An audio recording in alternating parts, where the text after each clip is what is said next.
Hey friends, welcome to our channel, welcome to the homestead. This is getting really frustrating, and I don't think we can trust any of it anymore.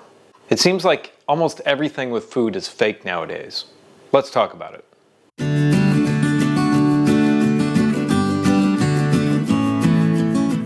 If you did not hear, avocado oil and avocado oil products are back in the news again. A massive amount of food companies are just lying to us straight out. And they are getting away with things that I didn't think they could get away with by law. I have my suspicions on how they're doing it. I thought there were laws in place about truth in food labeling, but apparently that is not true for all foods. I like RFK and what he's trying to do, but I think the insanity, the lying, the deceit is so entrenched in all of those government agencies that I don't know if he's got the time to root out all of it. And small health food companies have been gobbled up by large corporations that end up changing the recipes and putting in things that the original inventor, I guess, or chef, never intended to be in the product. There's a serious problem with those large corporations. But before anybody starts equating them to true capitalism, you need to stop yourself right there. What's happening is crony corporatism, not true capitalism. But we can talk about those things in the comment section or in another video. But today is about avocado oil and products containing avocado oil. Something that many of us, including myself, thought was a much better, healthier option. Which if you get pure oil, it is. But are we getting pure avocado oil? No. Okay, so avocado oil, along with coconut and olive, are healthy alternatives to seed oils. And they are the only three non-animal fats that I use to cook in my kitchen. We've all started to hear over the past few years how bad the seed oils are. And it's not necessarily the seed oils themselves, but the way they are processed. And the way that they are grown. They are sprayed with a ton of chemicals and produced with hexane gas. It destroys pretty much any good attributes that those oils had to begin with. And things like this and olive and coconut are better to cook with anyway because they have a higher smoke point. But if you did not hear, avocado oil and avocado oil products are back in the news again. They were in the news about 5 years ago, and unfortunately, the same university who did the study 5 years ago has continued their studies and put out another one, and now it covers the other products that are made with avocado oils. The food science department at UC Davis is the one who's putting out these studies and scientific papers. But frustratingly, they don't name all of the good and bad products. They do name a few good products, but hardly any. And UC Davis has also tested olive oils in the past. But the recent testing for the avocado oils for purity and freshness are frustrating. They found that 82% of pure avocado oils and products made with avocado oil were adulterated with other oils and rancid. They found that 89% of products that claim to use pure avocado oil were highly adulterated, had some level of rancidity to them, which means that the oils had been oxidized. So this is mind-blowing. They found that almost 100% of the salad dressings they tested had either rancid oil or were adulterated. Now the mayonnaise, they found that only 71% were cut with other seed oils or somewhat rancid.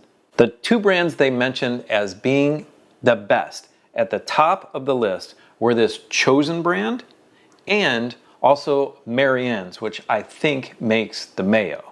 And they also found that 93% of the chip brands that they tested had adulterated oil in them, including this one. Now the thing that they found about the good brands is that they could track the origin of the actual avocado fruit that went into them and the oils that were pressed or cold pressed from these for this. This company had documentation and tracing for the avocados right in Mexico where the oil came from. And I did want to mention that the brand of the pure oil that they found that was not adulterated was called Cal Pure. And I think that one's being made in California, but again, with oil from Mexico. And only those 3 were pure and pretty much had no oxidation in them, or very, very slight. And guess what, friends? They found the majority of private label avocado oils, like this Members Mark, which is a Walmart brand, were adulterated. They had soybean, safflower, canola oil in them. One had corn oil in it. So oxidation can happen if it's old or it's left open to the air or it sits in sunlight. But sadly, you want to avoid brands that are private label and even other well-known brands as well. But again, this is the frustrating part. They say branded products and private label products had a big problem, but they didn't list who they were. They just listed a couple of good ones, and that's it. So how am I to know? This one says 100% pure avocado oil from Mexico, Italy, and Colombia. So let's bring that around to talk about those corporations and what they're doing to the food. Companies like Chosen are still small independent companies. But if you didn't know, Primal Kitchen is owned now by Kraft Heinz. The really nice tasting Boulder Canyon chips, fried in avocado oil for most of their line, are owned by Utz. If you don't know who that is, it's a big company. They make the pretzels, but they also own a lot of other things. And unfortunately, 2 years ago, this Texas-based company was bought out by PepsiCo. Now, it might not be 100% the fault of some of these companies. Let me explain why. And that's because some of the companies out there who say they are producing pure oils are cutting them with seed oils and then selling them as pure. Companies like Chosen have done their own research and tested the oils that they put in their products. Companies like this, who are owned by a big corporation now, aren't checking anymore, probably. So it's unregulated, but is it criminal? Could this company sue the producer of the oil? Yes, but only if they care. And luckily, there are certification groups that have popped up to try to get a hold on this. One of them is the Seed Oil Free Alliance. They do testing and they certify products. And many companies have voluntarily sent their products to them to be tested. And mind-bogglingly, out of those voluntary samples that were sent to them, only 7 out of 22 avocado oils passed with 100% purity. That's a 68% failure rate. So potentially many of those companies thought they were getting pure oil and they were not. So things like this have happened over the years with different products. But avocado oil is relatively new to the scene. You can put a lot of trust in olive oils now if you know what you're looking for. Pure maple syrup is heavily tested and certified, and things like these Italian San Marzano tomatoes are heavily certified. These have to come from a very specific place in Italy if you're going to get the pure tomato. And you cannot call them San Marzano tomatoes if they are not from that place and have been certified as such. But since this is so new, the FDA has not set a standard of identity for the avocados that are pressed for these oils. They're not doing any testing on this. They are very behind when it comes to this product. And personally, I don't care for government interference, and I support those independent certification groups, like the Seed Oil Free Alliance, or the Non-GMO Project, or whoever certifies this maple syrup, because government officials get paid off really easily. So in terms of rancidity, I'm a little worried about that, but not as much as being cut with the seed oils. You can taste rancidity, you can smell rancidity. It smells like Play-Doh. But there are chemicals that are added to cover up rancidity. And if you're trying to prevent oxidation, you add an antioxidant. But sadly, many of them are not natural antioxidants. They are synthetic antioxidants. And now I potentially have an old oil with a synthetic antioxidant that is preventing potentially some rancidity, but now it's got the additive in there and it's cut with seed oils. I'm not happy.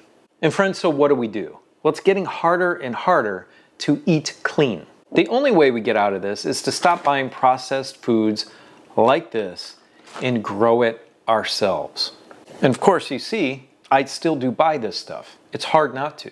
But if you want to eat super clean, you need to know what goes in your food. And it's almost at a point where we cannot even trust the fresh stuff in the store, even if you're buying organic. Now, organic is better than the conventional, but How much better? We see so many instances of bacterial contamination, E. coli, and why is that? It's because these farms are spraying manure, liquid manure, on these fields. That's helping them to get a very quick yield. I mean, just look at the recent cyclospora outbreak. That sickened like 7,500 people. I don't know if anybody died or not, but that was traced to fresh lettuce from Mexico. Grow your own, friends. Get back to growing food for your own family. Get back to every house having a backyard full of produce. And if my grandfather, who was an electrician in the downriver Detroit chemical plants, had time to do a garden in his backyard, then you do too. That is, if you want to avoid what they are putting in our food and being very untruthful about. If you're tired of it, start growing as much as you possibly can. Now go check out these videos right here, which talk about how we preserved some of the food behind us. Have a beautiful, blessed day. We'll see you on the next video. Bye.